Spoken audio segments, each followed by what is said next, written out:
Hi everyone, I'm Raga Shetty. Welcome to the video on creation of abstract WSDL using Eclipse. The creation of abstract WSDL using Eclipse is the first step in the SOAP implementation.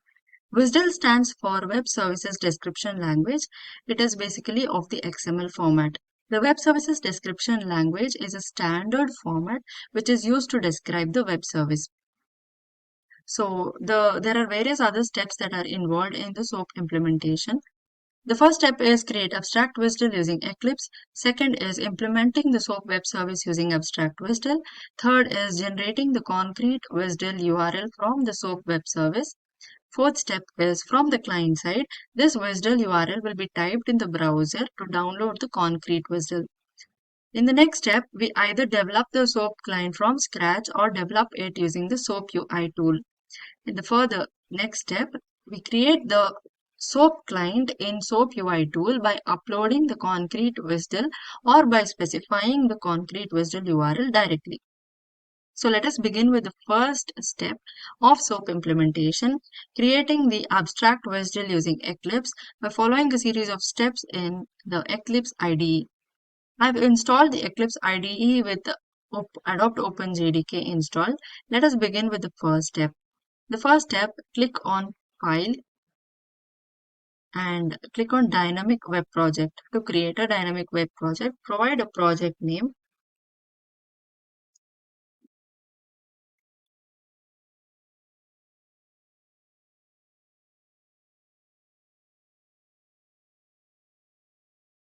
Click on Next and Finish to complete creating the dynamic web project. In the next step, click on Source, Main, Web App and WebINF. Right-click on WebINF and click on Folder.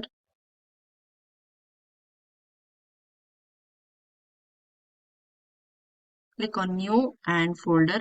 To create a folder with the name WSDL, click on Finish to create the WSDL folder.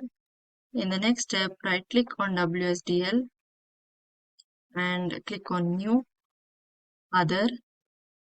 Under the Web Services folder, click on WSDL file to create the WSDL file with .wsdl extension. Provide an appropriate file name. To create the WSDL file and click on Next.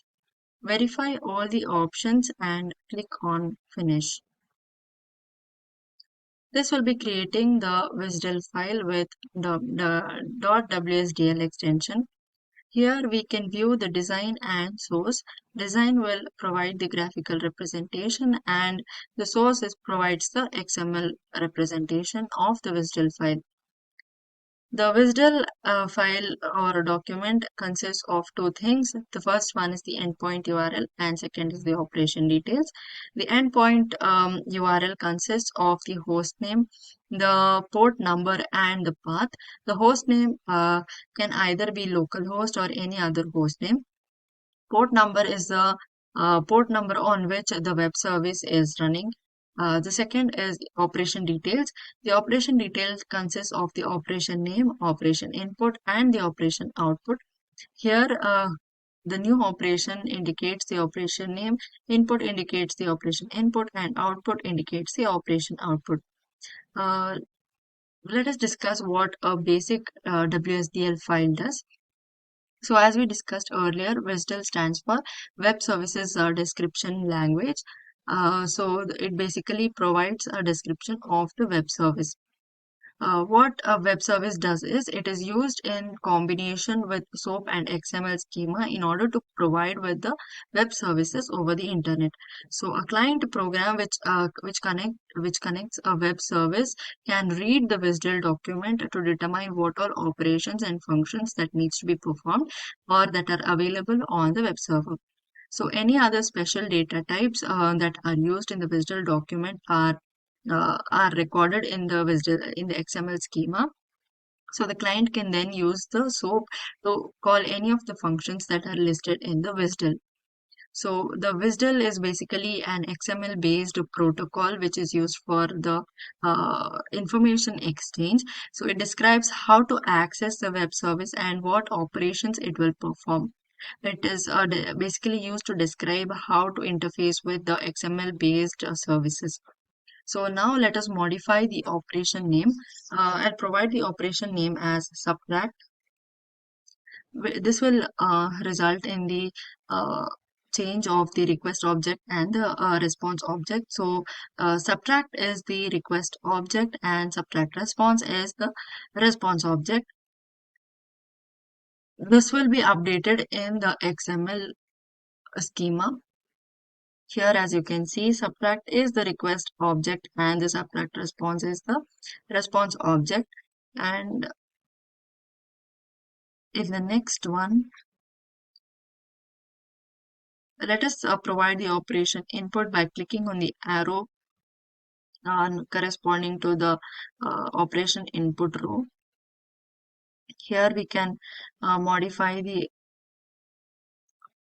operation input. I'll provide the operation input as num1 and we can change the data type to int from the drop down. This will be updated in the XML schema. As we can see, the operation input num1 is created, which is of the data type int. So let us add another element input. Let us add another element and I'll give the name as num2. Change the data type from string to int from the dropdown. This will again be updated in the schema. Now we have operation input as input number 1 as num1 and operation input number 2 as num2, which is of the data type int. Let us modify the operation output. Now to modify the operation of output, click on the arrow corresponding to the operation output and go to the design. Here subtract response is the response object. Will provide the operation output name as the subtract result and select int from the drop down. This will be updated in our XML schema. Here we have subtract result as the operation output of data type int. So let us understand the different elements of the XML schema. Let us copy the XML schema to a notepad.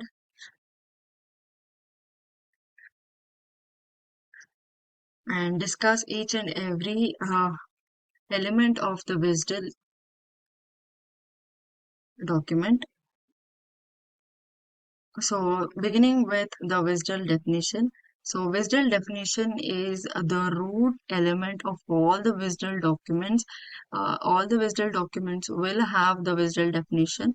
It defines the name of the web service and declares multiple namespaces throughout the document. So the WSDL definition basically gives the name of the web service. Here in our case it is SOAP. It also displays the namespaces. Here we have the target namespace as the WSDL file. It contains all the service elements inside the definition. The second element is a type. So the WSDL type, data types. The data type is used in the messages. It is in the form of the XML schemas. The operation input and the operation output will have its data type, which is int here. The next element of a WSDL document is the message. So message is an abstract implementation or definition in the of the data. It is in the form of the message that is presented either as a arguments or along with the parameters. So the message basically acts as the request and the response. So the message acts as the interaction between the web service provider and the consumer. So here we have the WSDL message as subtract request, and consumer response as the subtract response. The next element is the port type. Here we define the port type as the operations that are mapped to one or more endpoints for endpoints. So it also defines the collection of operations that are used for binding. Um, Here we have the collection of operations which are the operation name as a subtract with its input and output as the subtract request and response. So the port name will have the set of operations that needs to be mapped to the binding. Uh, Needs to be mapped to the binding. The next one is the operation, the WSDL operation. Again, it is for naming the method, and it will accept and process the message whatever is present in the WSDL message. So in our case, the operation name, operation input, and output will be processed in the WSDL operation element. The next one is WSDL binding. It is a concrete protocol and the data format for the operations and messages are defined for a particular port type. So the port type is uh, used for collection of operations for binding. So the binding will provide, it is a concrete protocol which is defined, and the data formats that is defined for the operations and the messages. Here in the next we have and soap operation and WSDL input output soap body. So the WSDL port, it is a combination of binding and the name and the network address, which is the SOAP address, which provides the target address for the communication. The next is WSDL service. So WSDL service is basically a collection of all the related endpoints which will provide the service definitions in the file. The services will map the binding to the port and execute the request and response. So this is about the WSDL document and its XML schema with all the elements of the XML schema explained. Uh, Thank you so much.